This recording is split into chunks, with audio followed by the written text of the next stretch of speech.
போதைப் பொருட்களற்ற சமூகத்தை உருவாக்க அடியெடுத்து வைப்போம். Be a part of the movement for a drug-free society. SNRN Marathon. Register now. குறைந்த விலை, நிறைந்த தரம். தங்கள் தேவைகள் அனைத்தும் ஒரே இடத்தில். Jayachandran. GT Holidays, South India's #1 travel brand. You know you are special when you're with GT Holidays.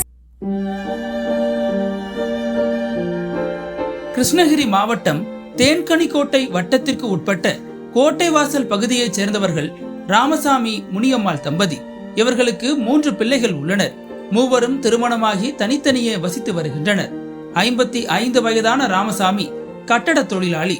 மனைவி முனியம்மாள் தேன்கனிக்கோட்டை பஸ் ஸ்டாண்டில் பெட்டிக்கடை வைத்து வியாபாரம் நடத்தி வருகிறார். ராமசாமியும் முனியம்மாளும் ஒரே வீட்டில் வசித்து வந்தனர். இதற்கிடையே முனியம்மாளின் நடத்தையில் சந்தேகப்பட்ட ராமசாமி அவ்வப்போது அவரிடம் தகராறில் ஈடுபட்டு வந்துள்ளார். இந்த நிலையில் கடந்த 24ஆம் தேதியான வெள்ளிக்கிழமை அன்று மீண்டும் இந்த தம்பதிக்குள் தகராறு ஏற்பட்டுள்ளது. மனைவியிடம் வாக்குவாதத்தில் ஈடுபட்ட ராமசாமி ஒரு கட்டத்தில் ஆத்திரமடைந்து அவரை சரமாரியாக வெட்டியுள்ளார். படுகாயங்களுடன் அலறியபடி வீட்டை விட்டு வெளியே ஓடி வந்த முனியம்மாளை அக்கம் பக்கத்தினர் மீட்டு அரசு மருத்துவமனைக்கு அனுப்பி வைத்தனர். இந்த விவகாரம் வெளியே தெரிந்துவிட்டதால் பதற்றமடைந்த ராமசாமி வீட்டில் தற்கொலை செய்து கொண்டார். இது குறித்து அறிந்த தேன்கனிக்கோட்டை போலீசார் சம்பவ இடத்திற்கு சென்று உயிரிழந்த ராமசாமியின் உடலை கைப்பற்றி பிரேத பரிசோதனைக்காக அரசு மருத்துவமனைக்கு அனுப்பி வைத்தனர். பலத்த காயங்களுடன் முனியம்மாள் தேன்கனிக்கோட்டை அரசு மருத்துவமனையில் சிகிச்சை பெற்று வருகிறார். இந்த சம்பவம் குறித்து தேன்கனிக்கோட்டை போலீசார் வழக்கு பதிவு செய்து தீவிர விசாரணை மேற்கொண்டு வருகின்றனர்.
அனல் பறக்கும் செய்திகளை அப்டேட் செய்து கொள்ள நக்கீரன் களத்தை இப்பவே சப்ஸ்கிரைப் பண்ணுங்க.